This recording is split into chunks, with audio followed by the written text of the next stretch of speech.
अस्सलाम वालेकुम जी। हाँ जी, की हाल है, ठीक हो? अच्छा सर जी, मज़हर अमीन अर्ज़ कर रही हाँ सी ते कुछ तजर्बात है पिछले साल दे कीते हुए ਉਹ ਤੁਹਾਡੇ ਨਾਲ ਸ਼ੇਅਰ ਕਰਨਾ ਚਾਹੁੰਦੇ ਹਾਂ। ਇਹ ਪਲਾਨੋਫੈਕਸ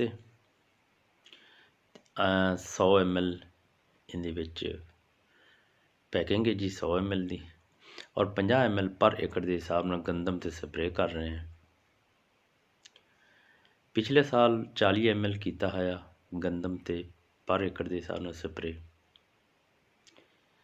ਤੇ ਇਸ ਸਾਲ ਅਸੀਂ 50 ml ਪਰ ਏਕੜ ਦੇ ਹਿਸਾਬ ਨਾਲ ਸਪਰੇਅ ਕਰ ਰਹੇ ਹਾਂ ਜੀ।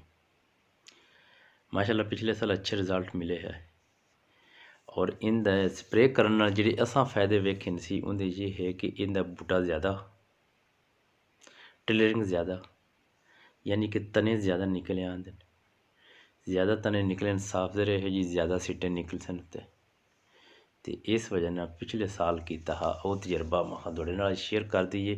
नाले असी इस दफ़ा सारी गंदम ते कर रहे हैं। इस टाइम इनकी कीमत 200 रुपये है प्लानोफैक्स की, और 100 रुपया पर एकड़ इनका खर्चा है। प्लानोफैक्स बायर कंपनी की है सी, फाइटोफैक्स स्टैटिक कंपनी की है, और ये हारमोन, ये जहर, ये टानिक, ये किसी कंपनी का भी तुसी इस किस्म का लै ते गंदम ते ज़रूर करो, ताकि थोड़े जे पैसों के नाल ना इनका काम बहुत ज़्यादा है सी। तो मैं आखा शेयर कर दईए सी। असी ला रहे हैं जी 4 टैंकी के हिसाब नाल 100 लीटर पानी च 50 ml 100 लीटर पानी च मिक्स करते पे हैं। लिहाजा गंदम छोटी है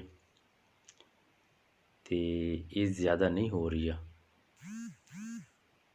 प्लानोफैक्स ये 3 टैंकियां लग रही हैं साड़ियां ते गंदम ते 75 लीटर पानी लग रही है। असी इन्हू फिर 75 लीटर के हिसाब नाल 50 ml नू 75 लीटर के हिसाब नाल मिक्स कर दिता है। मिक्स करने तो बाद असी इन्हू जगह कर रहे हैं स्प्रे।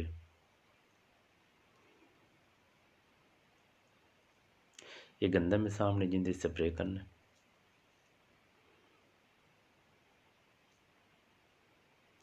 हाँ जी, ये 100 ml है, ये इन्हू असी ये मिक्स कर दिता है जी। 6 टैंकियां बना ली, 100 ml इहदे च पानी पा दिता, अपना मिक्स करते। ये आना सामने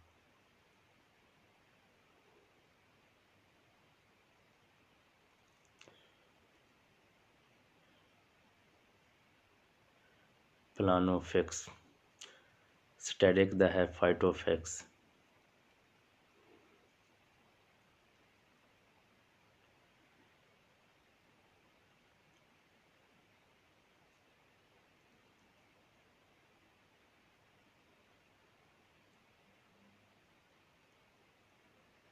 मैं तुम फिर गंदम दिखा रही हाँ सी, ये सामने गंदम खड़ी है जी, ये इंदे, और तुम मैं पौधे भी खा देव पहले नंबर ते कि कि कंडीशन दे विच गंदम खड़ी है। ये कंडीशन है जी गंदम की इस टाइम जिस टाइम स्प्रे इहदे ते कर रहे हैं असी।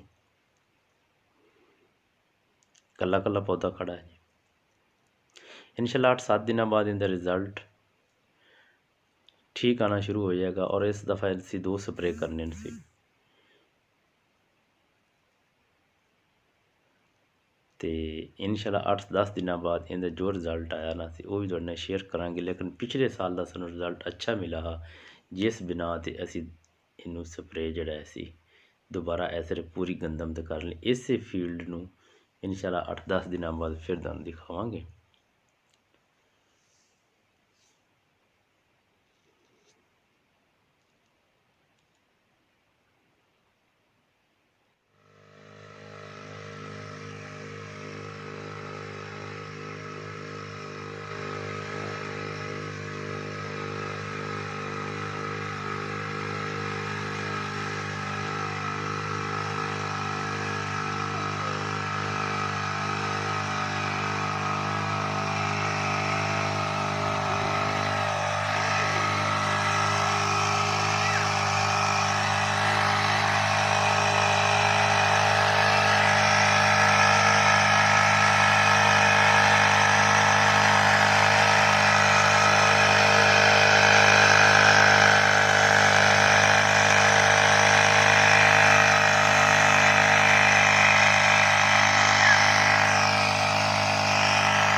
ਪਈ ਪਾਪਾ ਪਾਪਾ ਉੱਥੇ ਚਾਚਾ ਮਾਰਨ ਲਗਾਇਆ ਨਾ ਹੈ ਨਾ ਉਹ ਨੂਰੀ ਡਰ ਗਈ